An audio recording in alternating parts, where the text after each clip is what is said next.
So from our perspective, I mean, that's what drives us. Some students are fortunate enough to come here. The HEC has been very good. Our partner universities have been very helpful. But we are also, and I'm just thinking of what Colonel Taha was saying, and I was indeed writing down his words about support for distance learning.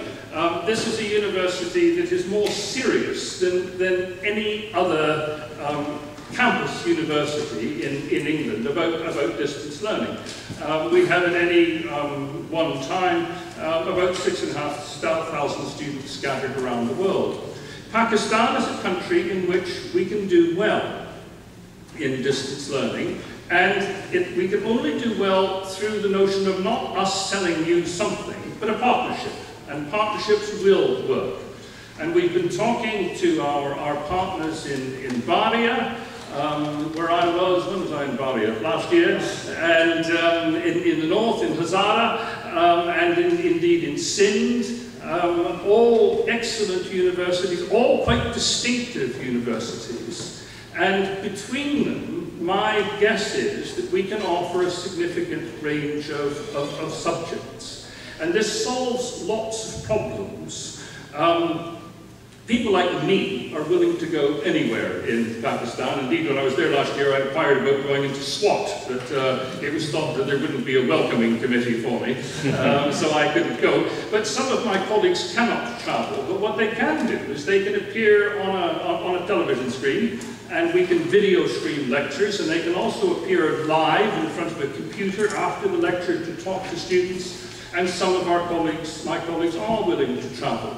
That kind of thing, I think, is going to be the future for us in Pakistan, and also a combination of distance learning work and work on this campus, because there are many students who can't afford to come, say, for a full master's degree, which takes a full year, but they might be able to come for 4 months for a semester. So what we would like to do, and in the next few years will do, is have schemes whereby students can do part of their study in Pakistan, where the costs are lower, and part of them here in Leicester, so that students can take advantage of our facilities. So that's my message. We like Pakistan. I like Pakistan an enormous amount.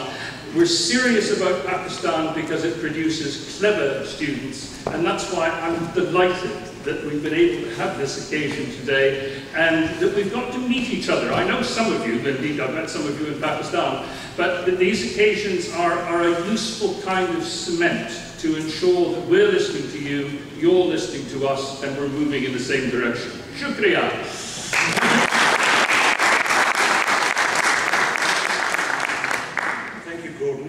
Glad to see you retain your usual ebullience. Now, I've been retired from the university for 3 years now, hard to imagine, but one of the developments that has occurred in this time, and therefore I'm not taken aback when I first ascertained this, we have a lecturer in e-learning at the Beyond Distance Research Alliance, and that person is with us tonight, Dr. Haritha, and I'm going to stumble over your name, so there is...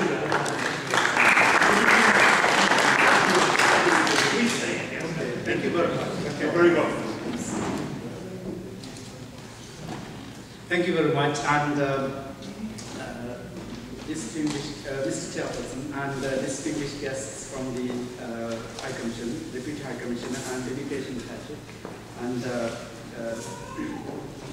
Mr. Mogul, Professor Campbell, and Professor Taha. And thank you very much, Rizwana, for inviting me to give this short presentation on the work we do at the University of Leicester, and to outline how we could perhaps work together to benefit the University of Leicester and the scholars from Pakistan. Because I'm going to be quite short, this presentation is going to be quite short, because I can see something you can't see from where you are sitting. The food has arrived there, and laid out.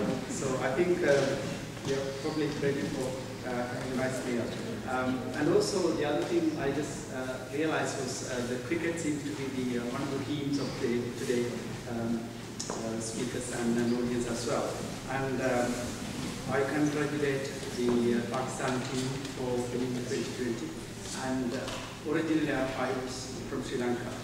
So it was a great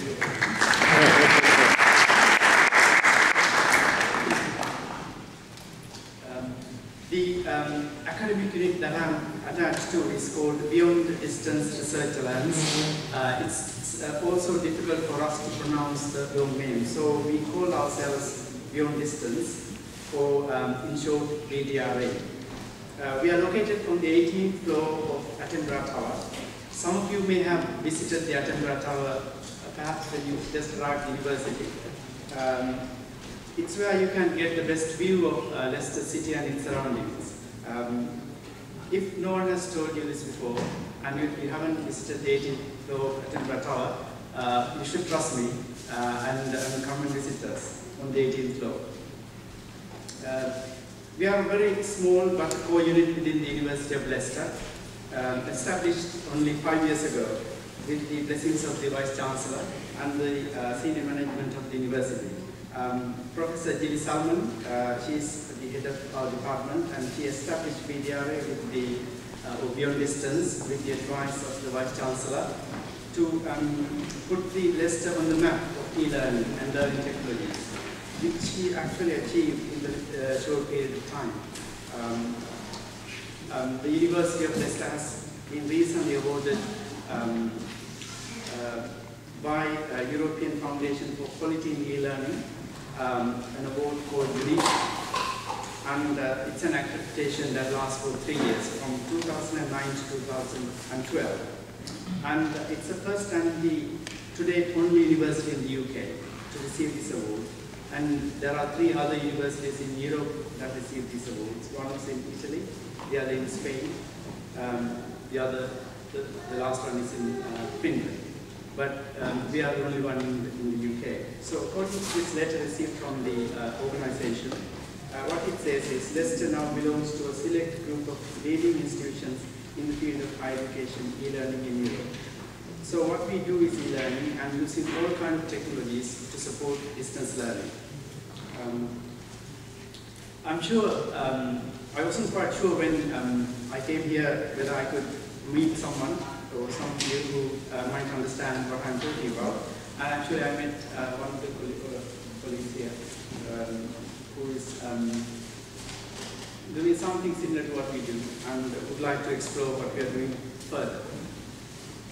Our responsibility at the University of Leicester is to improve university's teaching, learning and many aspects of student support through the innovative uses of e-learning technologies. Collectively, we call all kinds of new web-based technologies as e-learning technologies. And these are the kind of technologies that can support distance learning and also on-campus learning. So I'm sure you all know use some of these technologies for various things. If I could ask you to raise hands, if anyone, those of you have mobile phones. The panel apps. And perhaps the question is how many mobile phones would be the right question. I think perhaps we've used more than one. And also MP3 players, iPods. Anyone use MP3 players, listen to music? iPod? Right, okay. And those of us who here use Wikipedia for our reference, at least as the first source. Yeah? Right, okay. What about Facebook? Right. Maybe panels should. Okay. Don't do that. Okay, right. So, I'm sure we know we use these kind of technologies for personal use, fun, taking pictures. I saw quite a lot of you were taking photographs, videos, and so on. But what we do is we're trying to look at how these can be used for supporting learning, formal learning as well as informal learning at different age groups. So, therefore, I think what we do is relevant for all of us. And no matter what discipline we are coming from, various fields, perhaps you are here from applied sciences, humanities, medicine, scientists whose brains are quite expensive, it seems. No, not the expensive ones. Middle range, and maybe no politicians. And then sociology, psychology, and many interdisciplinary areas. But even if you are a very hard scientist and working on research alone, there might be, at some stages of your life or career, you might be teaching someone something that you have learned or discovered.